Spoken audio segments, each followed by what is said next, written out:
नमस्कार भक्तों, आज हम फागुन मास शुक्ल पक्ष के अध्याय 8 की कथा सुनेंगे, जो कि बहुत ही पावन और पौराणिक कथा है। चलिए कथा प्रारंभ करते हैं। निमिषाद नारायण का पवित्र वन अब गहरी अनिश्चितता में डूबा हुआ था। सूत जी के मुख से निकली पूर्ण कथाएं ऋषि के हृदय में गूंज रही थी। उन्होंने श्रद्धा, सेवा, समर्पण और प्रेम के रहस्य सुन लिए थे, परंतु उनके मन में अभी एक अंतिम जिज्ञासा शेष थी। उन्होंने विनम्रता से कहा कि यदि प्रेम की जगा जाए तो क्या साधक की यात्रा पूर्ण हो जाती है, या उससे भी कोई आगे अवस्था है जहाँ जीव और ब्रह्म के भेद पूर्णतः मिट जाते हैं।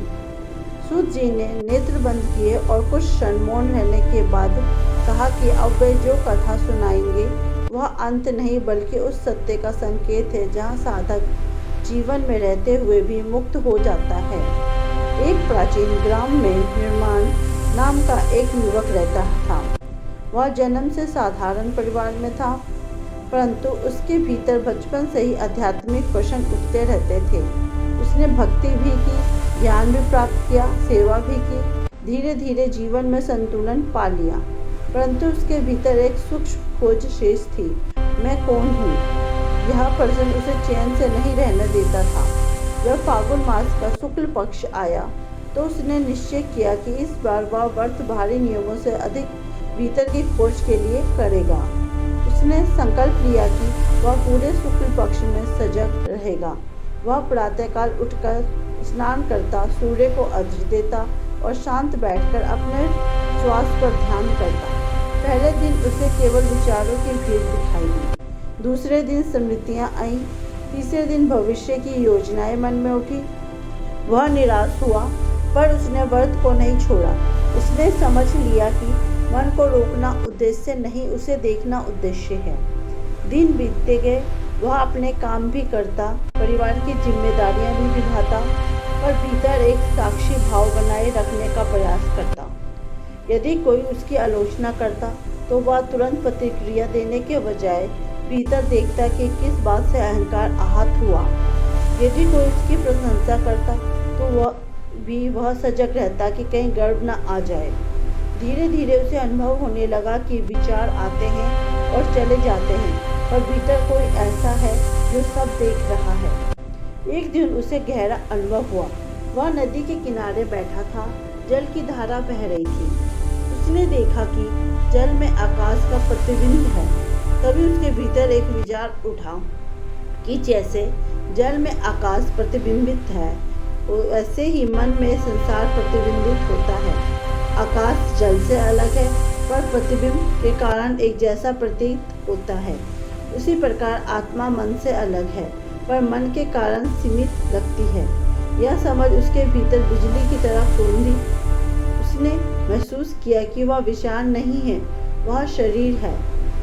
वह भूमिका नहीं है, वह साक्षी है जो सब देख रहा है। फागुन शुक्ल पक्ष के मध्य में उसके जीवन में एक कठिन घटना घटी। उसके पिता अचानक बीमार पड़ गए। परिवार में चिंता छा गई। वह अस्पताल के चक्कर लगाने लगा। भीतर भय उठता, पर वह उसे देखता। वह प्रार्थना करता, पर परिणाम को पकड़ने की कोशिश नहीं करता। उसने अनुभव किया कि सजगता का अर्थ भावनाओं को दबाना नहीं, बल्कि उन्हें पूर्ण रूप से स्वीकार करना है। कुछ दिनों बाद उसके पिता की स्थिति सुधर गई। इस घटना ने उसे सिखाया कि जीवन अनिश्चित है, पर भीतर का साक्षी अचल है। पूर्णिमा की रात आई। गांव में उत्सव था, पर वह शांत बैठा था। उसने आंखें बंद की और भीतर उतर आया। कोई प्रयास नहीं, कोई अपेक्षा नहीं। अचानक उसे ऐसा लगा कि उसके और श्वास के बीच की दूरी मिट गई है।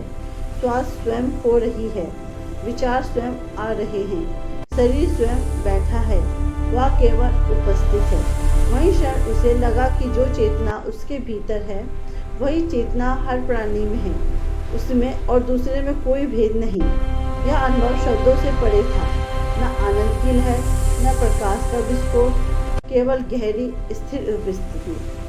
उसने आंखें खोली तो संसार वैसा ही था, पर देखने वाला बदल गया था। अब उसे किसी से प्रतिस्पर्धा नहीं करनी थी, किसी से श्रेष्ठ या हीन होने का भाव नहीं था। वह जान गया कि सब उसी चेतना की अभिव्यक्ति हैं।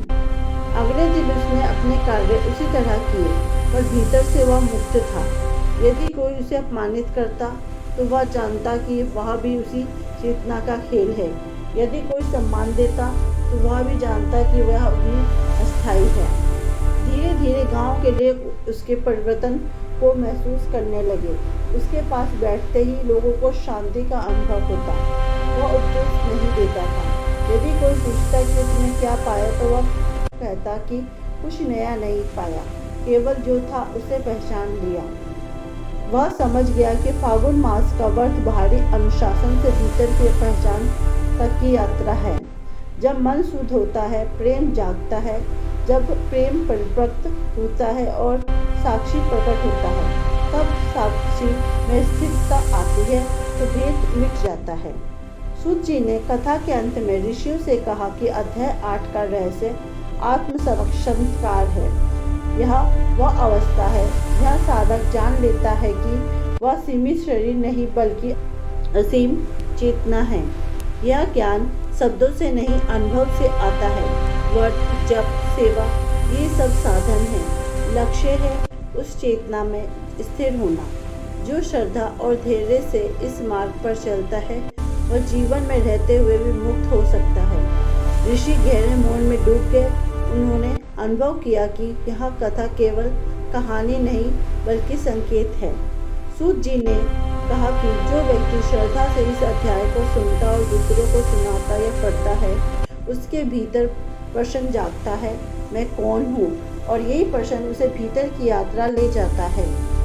जब यह यात्रा पूर्ण होती है तब भय समाप्त हो जाता है, क्योंकि जानने वाला जान लेता है कि वह कभी जन्मा नहीं था, इसलिए कभी मरेगा भी नहीं। इस प्रकार अध्याय 8 समाप्त हुआ। निषाद नारायण में केवल अग्नि की लौ जल रही थी और वृक्षों के पत्ते मंद हवा में हिल रहे थे। उस मौन में ऐसा प्रतीत हो रहा था कि मानो स्वयं प्रकृति भी उस सत्य की साक्षी हो कि अंतिम वर्त किसी स्थिति का नहीं बल्कि अज्ञान से ज्ञान तक की यात्रा का है। और जब यह यात्रा पूर्ण होती है तब हर दिन फागुन है, हर क्षण शुक्ल पक्ष है और हर श्वास में यही क्रम चेतना विद्यमान है। यह थी हमारी फागुन मास की अध्याय 8 की कथा, जो कि आप सबने सुनी और आई होप आपको ये कथा भी पसंद भी आई होगी। इसी प्रकार की धार्मिक और पौराणिक कथा सुनने के लिए कृपया मेरे चैनल को लाइक, कमेंट एंड सब्सक्राइब कीजिए। ओम नमो भगवते वासुदेवाय नमो नमः।